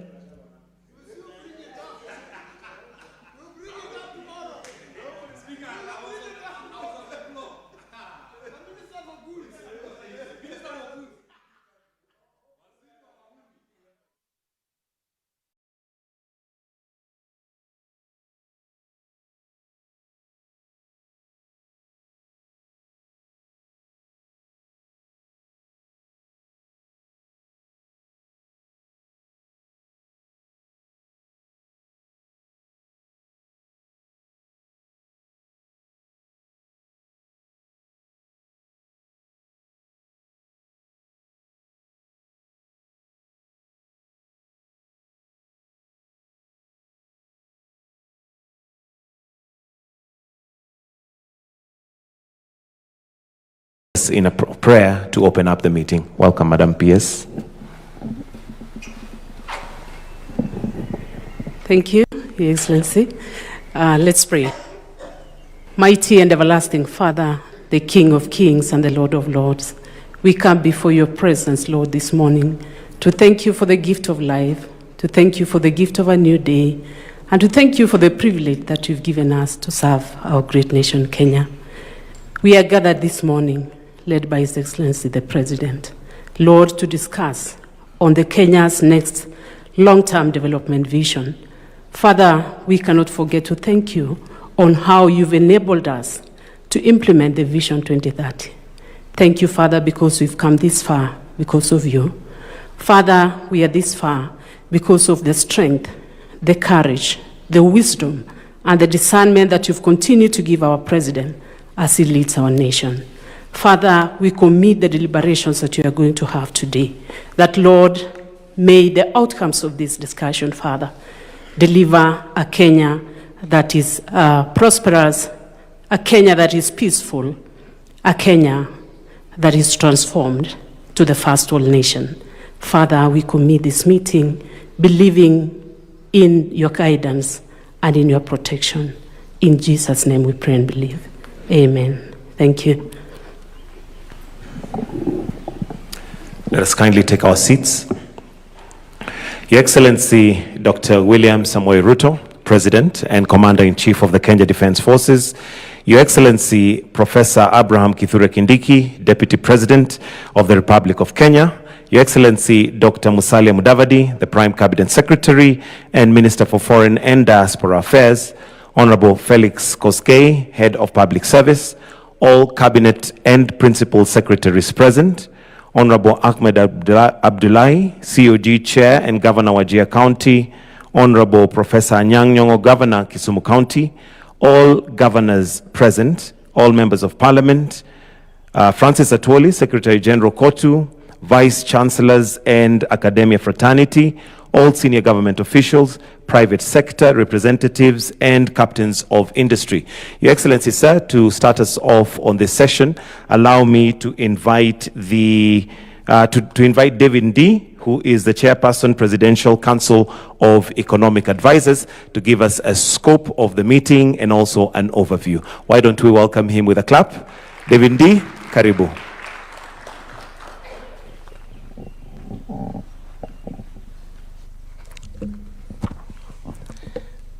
Thank you. I am not used to speaking from podiums. Your Excellency, the President, Deputy President, Prime Cabinet Secretary, CSs, governors, all guests,